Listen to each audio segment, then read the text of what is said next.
Hello everyone, Kevin Don, the Get Fit Guy here. And I don't know about you, but sometimes I find it can be just so hard to fall asleep at night. My dog Maverick, who gives no cares at all for how sleep deprived I might be, always wakes me up at early o'clock to go outside. Oh, and I would like to take this opportunity to tell y'all some more Kevin lore. So every time I tell someone my dog's called Maverick, they say, "Ooh, Top Gun fan, huh?" False.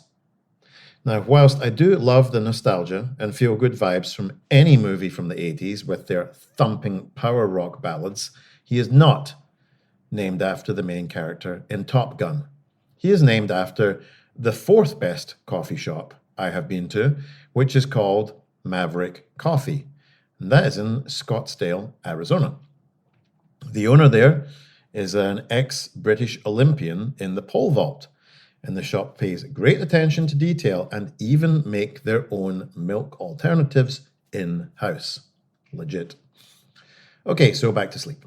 Now, as you know, if you're a regular listener, I used to live in Hong Kong, and it is relentless over there. Everywhere you go, there's people, noise, such a fast pace of life, and it can be very hard to unwind.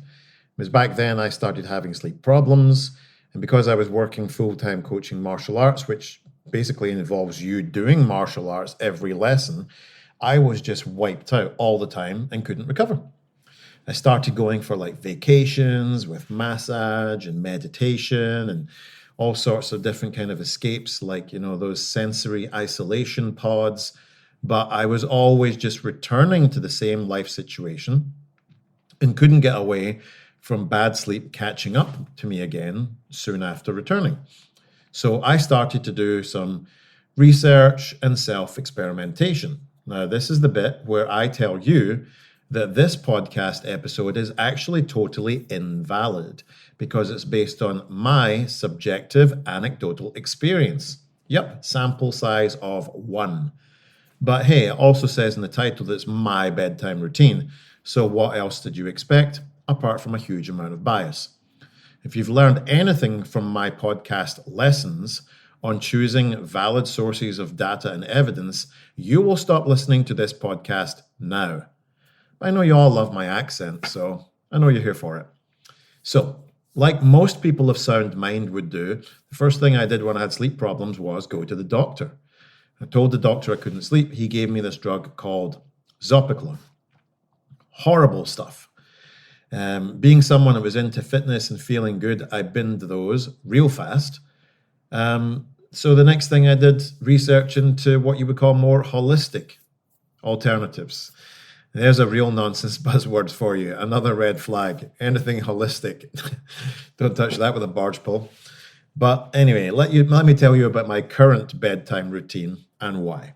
The first thing is blue light reduction. It has been super well documented in many, many studies that there is a significant effect on the sleep-wake cycle according to the types of light to which we are exposed.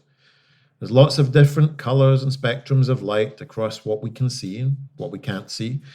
Some of these colors of light have an effect on our hormones. Blue light, which is the kind of predominant light we get in daytime, but also what we get coming from artificial indoor lighting and devices such as cell phones, laptops, and televisions. Because it's the same color of light we're bathed in during the day, it inhibits the production of your sleep hormone, melatonin. When receptors in your eyes are hit by blue light, they send signals to your brain that it's daytime and not sleepy time. As such, a reduction in blue light will be a great way for you to ensure a more natural rhythm in terms of melatonin production. There are lots of sellers of things like blue light blocking glasses. However, in studies, these have been unproven in efficacy. So rather than wearing a pair of unproven glasses and continuing with devices, I made the choice to just stop using devices 2 hours before my bedtime, which has been great because I've suddenly found time to read a ton of interesting books now that I'm no longer doom scrolling. I also bought an analog clock for beside my bedside, because I found that using my cell phone as an alarm, it was just too tempting to look at my phone at night or even first thing in the morning.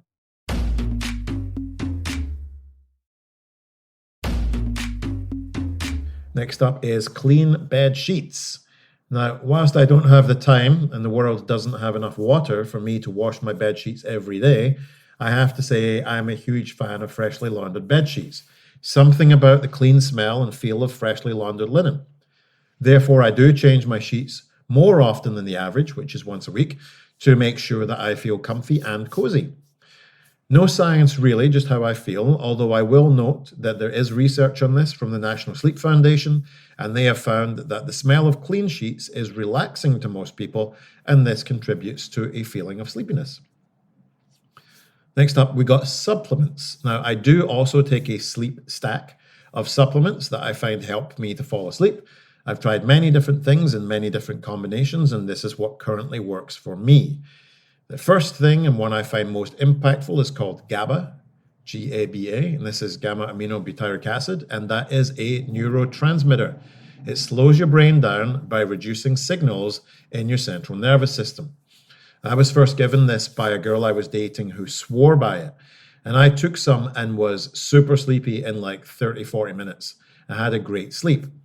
Bizarrely though, when I researched GABA, the science came back and said that it wasn't possible for this to have happened because oral GABA is far too large in terms of particle size, and it is screened out by the blood-brain barrier. So now I had a conundrum. So I took this and it worked, but science says it doesn't work. So is this a placebo?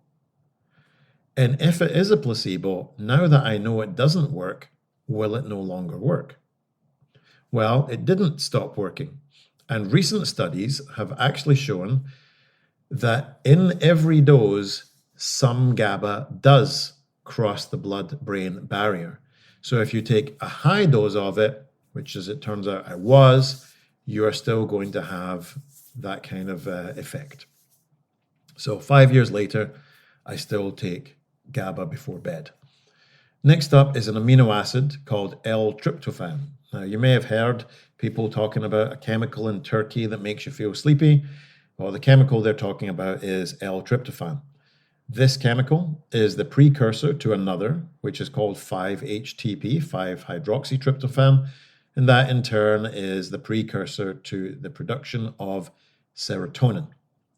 L-tryptophan has been shown in studies to cause sleepiness, and the increase it causes in serotonin gives you a feeling of well-being. It's also important to note that L-tryptophan absorption is greatly increased when it is taken alongside a carbohydrate. So I do take some carbs at bedtime with my supplements, maybe a slice of toast, maybe a handful of granola, or a scoop of ice cream. And finally, I take L-theanine, which is another amino acid. This one is found in green tea and has been shown in studies to relieve stress disorders and improve sleep function. As with anything, it's important you do some due diligence on any supplements that you might take because they might interact with any medication that you might be taking. And finally, it comes down to environment. I make sure I have a good sleep environment. So beside having clean bed sheets, I have blackout curtains to make sure that I don't have any light coming in from street lighting outside. And they're also quite heavy, so they dampen any sound that might come in from passing traffic. I also ensure that the temperature is quite low. In another episode of Get Fit Guy, I covered sleep temperatures, and the optimal temperature is 65 Fahrenheit, somewhere around about 18 degrees Celsius. So I do have my room at 65, and I also have a fan on all the time, not for cooling, but for white noise. Because white noise creates a great barrier against any other incoming noise that could disturb your sleep. That's it. That's my bedtime routine. The only thing I have left that disturbs my sleep, but I wouldn't change for all the tea in China, is Maverick, my dog, who likes to jump on the bed or pace about at 6 a.m. and wake me up. But, that's a non-negotiable. Any questions, email me at getfitguy@quickanddirtytips.com. Quickanddirtytips.com runs Get Fit Guy podcast. Thanks to the team at Quick and Dirty Tips, Morgan Christensen, Holly Hutchins, Brandon Getchus, the director of podcasts, and Davina Tomlin, of course, me too, Kevin Don. If you have a question for me, leave me a voicemail at 510-353-3104. Send me email at getfitguy@quickanddirtytips.com. For more information, visit quickanddirtytips.com or check out the show notes in your podcast app.